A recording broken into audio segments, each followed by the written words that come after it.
তোমার মা মরে গেলে পাশে থাকবে, যে ইমাম তোমার বাপের জানাজার নামাজ পড়াবে, তোমার বাপের মুখে মাটি দেবে, তোমার বাচ্চার শরীর খারাপ হলে পাশে দাঁড়িয়ে পানিতে মাথায় ফুঁক দেবে, তার 1 মাস পরে 3000 4000 টাকা মাইনে।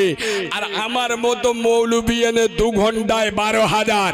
এ জাতির কপালে শুকনো বজ্রাঘাত পড়বেন, তা কার কপালে পড়বে?